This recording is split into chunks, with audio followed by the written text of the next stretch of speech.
ہے ایک چشمی ہے، چھوٹی اے اور بڑی اے یہ حروف علت ہیں۔ الف، واو، ہے، چھوٹی اے اور بڑی اے یہ حروف علت ہیں۔ ان کا کیا فائدہ ہے؟ ان کا فائدہ یہ ہے کہ عروضیوں نے ہمارے لیے آسانی پیدا کی ہے، شعراء کرام کے لیے، کہ جب ہم کلام لکھتے ہیں تو بحر میں ڈالنے کے لیے ہمیں کچھ الفاظ ایسے بھی لکھ بیٹھتے ہیں جو ہمارے تخیل کے بالکل عین مطابق ہوتے ہیں، لیکن بدقسمتی سے ہوتا یہ ہے کہ ہم جب اس کو اپنے لکھے ہوئے مصرع کو جب ہم وزن میں ڈھالنے کی کوشش کرتے ہیں تو وزن میں پورا نہیں اترتے۔ تو اب اس حالات میں عروضیوں نے ہمیں اجازت دی ہے کہ ہم جہاں پر یہ حروف علت ہوں ان کو گرا کر ہم وزن کو کم و بیش کر سکتے ہیں۔ یہ کب اور کہاں گرایا جا سکتے ہیں؟ یاد رکھ لیں، حروف علت میں سے کوئی حرف کسی لفظ کے آخر میں ہوگا تو ہم اس کو گرا سکتے ہیں، شروع میں نہیں، درمیان میں نہیں۔ ابھی ہم شروع اور درمیان والی اس طرح کی کوئی بات نہیں کریں گے۔ ابھی آپ لوگوں نے صرف اتنا جاننا ہے کہ حروف علت جب بھی کسی لفظ کے آخر میں ہوں گے تو ہم ان کو گرا کر اپنی مرضی کا وزن بنا سکتے ہیں۔ اب آئیے دیکھتے ہیں، مشق کرتے ہیں۔ اب ایک لفظ ہے نا، الف مد آ۔ آپ کو یاد ہوگا کہ الف مد آ جو ہے یہ بذات خود ہجۂ بلند ہے، کیونکہ یہ دو الف مل کر ایک آواز بنا رہے ہیں آ، تو آ جو ہے الف مد آ جو ہے یہ ہجۂ بلند ہے۔ اور نون الف نا، آ نا، یہ دو آوازیں برآمد ہو رہی ہیں، آ کی علیحدہ اور نا کی علیحدہ۔ لہذا چونکہ الف مد آ بھی دو حروفوں کا مجموعہ ہوا، ہجۂ بلند ہوا، اور نون الف نا بھی دو حرفوں کا مجموعہ ہوا، ہجۂ بلند ہوا۔ اب عمومی طور پر اس کی جو آواز ہے وہ فعلن یعنی دو ہجۂ بلند کے برابر ہے۔ اب ہم دیکھیں کہ آ نا کے آخر میں الف کھڑا ہے، آ نا، اس کے آخر میں نون الف نا کے آخر میں یعنی الف کھڑا ہے، تو الف بذات خود حرف علت ہے۔ تو اگر ہمیں ضرورت کے مطابق ہم اس کا وزن کو، اس لفظ کے وزن کو کم کرنا چاہیں، آنا جو ہے فعلن یا دو کا وزن ہے، جب ہم اس کو ختم کرنا چاہیں یعنی کم کرنا چاہیں تو ہم حرف علت گرا دیں گے۔ اب حرف علت کیا تھا؟ آ نا، نون کے بعد الف کھڑا تھا، اب الف کو ہم گرا دیں گے۔ جب ہم الف کو گرائیں گے تو لفظ بچ جائیں گے، حرف بچ جائیں گے، الف مد آ نون ساکن آن۔ تو اب یہ وزن جو ہوگا وہ یہ ہوگا، آ کا ہجۂ بلند اور نون اکیلا ہو جائے گا تو یہ ہجۂ کوتاہ بن جائے گا۔ لیکن یاد رہے یہ ہمیں وزن کے حد تک حروف علت گرانے کی اجازت ہے، لیکن عمومی طور پر جب بھی ہم لفظ پڑھیں گے تو ہم لفظ پورا ادا کریں گے، آ نا ادا کریں گے، لیکن ہم وزن کے لیے آخری الف کو ہم جو ہے وہ حذف کر سکتے ہیں، لفظ پورا پڑھا جائے گا۔ اسی طرح گاڑی، اب گاڑی کے آخر میں دیکھیں تو چھوٹی یہ ہے، اگر ہم اس کا لفظ کا وزن بناتے ہیں تو بنتا ہے گاف الف گا، یہ ہجۂ بلند ہو گیا، اوڑے چھوٹی ایڑی یہ بھی ہجۂ بلند ہو گیا، گاڑی۔ اب ہم دیکھتے ہیں کہ اڑی چھوٹی اے آخر میں کھڑی ہے، تو ہم چھوٹی اے کو گرا کر اس کا وزن جو کہ فعلن تھا، دو تھا، ہجۂ بلند تھا، ہم آخری یہ گرا کر ہجۂ بلند اور ہجۂ کوتاہ بنا سکتے ہیں۔ کیسے بنا سکتے ہیں؟ گاف الف گا برابر ہو گیا ہجۂ بلند کے، اور اے اکیلا ہم کر دیں گے، چھوٹی اے چونکہ حرف علت تھا اس کو ہم حذف کر کے گاڑ کا وزن ہم باندھیں گے۔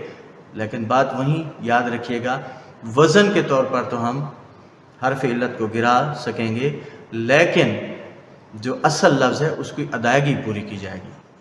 اب اسی طرح لفظ ہے تھے بڑھیے تھے، اب تے اور بڑھیے تے یعنی دو چشمی ہے تو وزن میں شمار نہیں ہوگی۔ اب تھے جو ہے یہ بذات خود ہجہ بلند ہے، چونکہ دو حرفوں کا مجموعہ ہے تو یہ ہجہ بلند ہے، لیکن چونکہ بڑی یہ جو ہے حرف علت ہے تو ہم جب ہجہ ضرورت کے مطابق اگر اس کا حرف علت گراتے ہیں تو یہ اکیلا تھے بچ جائے گا، تو تھے کا بڑی اے گرانے سے یہ ہجہ کوتاہ بن جائے گا، ایک اس کا وزن ہوگا۔ لیکن بات وہی کہ پڑھنے میں ہم تھے پورا پڑھیں گے، وزن میں ہم اس کو ہجہ کوتاہ کے طور پر باندھیں گے۔ اسی طرح راہ دیکھا جائے تو یہ 3 حرفوں کا مجموعہ ہے، رے الف را اور ہے ساکن۔ اب اس کا وزن ہم باندھتے ہیں عمومی طور پر، تو رے الف را ہجہ بلند ہے اور ہے ساکن اکیلا ہے تو ہم اس کو ہجہ کوتاہ کے مد مقابل باندھیں گے۔ اس کا جو وزن تھا وہ 2 1 تھا۔ اب اگر ہم ہے کو گرا دیتے ہیں، ہجہ حرف علت کے طور پر گرا دیتے ہیں تو باقی بچ جائے گا رے الف را، تو رے الف را جو ہے وہ ہجہ بلند بن جائے گا۔ اصل وزن جو اس کا لفظ کا تھا وہ ہجہ بلند اور ہجہ کوتاہ تھا، لیکن ہم نے چونکہ ہجہ بلند اور کو برقرار رکھا اور آخر میں حرف علت ہے تھا، اس کو گرا کر ہم نے وزن جو ہے وہ ہجہ بلند کے مد مقابل باندھ لیا۔ تو یاد رکھ لیں، اب بہت سارے الفاظ ہیں جو میں یہاں پریکٹس کے لیے آپ لوگوں کے سامنے لکھوں گا، آپ دیکھتے جائیے گا۔ آنا، پہلے الف والے حروف لکھتے ہیں، آنا، جانا، کھانا، کمانا، اڑانا وغیرہ وغیرہ، ٹھیک ہے۔ اب اسی طرح چھوٹے یہ کے ساتھ جو الفاظ ہیں، گاڑی، ساری، کمائی، اور اسی طرح کے الفاظ آپ بھائی وغیرہ وغیرہ لکھیں گے، ان کا ہم وزن نکالیں گے۔ اسی طرح بڑی اے کے ساتھ آتے، جاتے، کھاتے، پیتے، چلتے پھرتے، یہ الفاظ ہیں، یہ کسی کے لفظ کے آخر میں ہو سکتا ہے، ضروری نہیں کہ یہ جو میں کہہ رہا ہوں، یہ تو ایک مثال کے طور پر میں کہہ رہا ہوں۔ ان کا وزن نکال لیں گے۔ اس کے بعد جناب آ گیا ہے راہ، اچھا، چاہ، آہ، یہ الفاظ ہیں، یا اور بھی بہت سارے الفاظ ہیں جن کے آخر میں ہے آتی ہے، ایک چشمی، ہم ان کو بنائیں گے، ان کا وزن نکالیں گے۔ اور اس کے علاوہ واو بھی حرف علت ہے، یہ بھی جس لفظ کے آخر میں آئے گا ضرورت کے تحت ہم اس کو بھی گرا سکتے ہیں، جیسے بو، رو، سو، آؤ، جاؤ، کھاؤ، پیو، ٹھیک ہے، ہم ان کے بھی وزن نکالیں گے۔ تو یہ چونکہ حرف آخر میں علت آ رہے ہیں تو ہم حرف علت کو گرا کر ان کا وزن جو ہے ہم اپنی مرضی کے مطابق ڈھال سکتے ہیں۔ یہ الفاظ میں اسکرین پر آپ کے سامنے لکھ رہا ہوں، اور ان کی جو ساتھ میں اصل وزن کے ساتھ بھی لکھ رہا ہوں، اور ساتھ میں جو ہے ان کے جو دوسرا گراوٹ کے بعد کا وزن جو ہے وہ اب آپ کو میں اسکرین پر دکھائی دے گا میری طرف سے، آپ دیکھیے گا۔ اب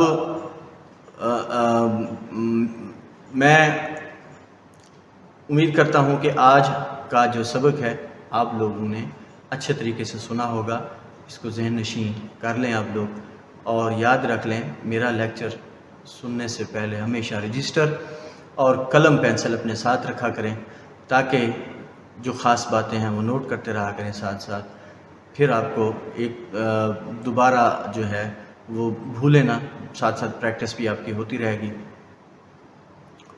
تو جانے سے پہلے خاص بات، رشتے نبھائیے، رشتے نبھانے والا جو ہے وہ دونوں جہانوں میں کامیاب ہوتا ہے۔ جس نے ابھی تک میرے اس چینل کو سبسکرائب نہیں کیا، ان سے گزارش ہے سبسکرائب کر لیں۔ اپنے دوستوں کے ساتھ جو شعراء حضرات ہیں، جو سیکھنے کے خواہش مند ہیں، میری اس ویڈیو کو شیئر کیجئے، ان کو لنک بھیجیے، ان کو بتائیے۔ انشاءاللہ عزیز اگلا لیکچر تیسرا جو ہے اس کے ساتھ پھر میں حاضر ہوں گا، تو تب تک اپنا خیال رکھیے گا۔ سکرین پر جو ہے آپ کو دکھائی دیں گے حروف، ان کا توڑ جوڑ وہ آپ لوگوں نے ضرور دیکھنے ہیں۔ سلامت رہیں، ملتے ہیں انشاءاللہ عزیز اگلے لیکچر میں۔ اللہ حافظ۔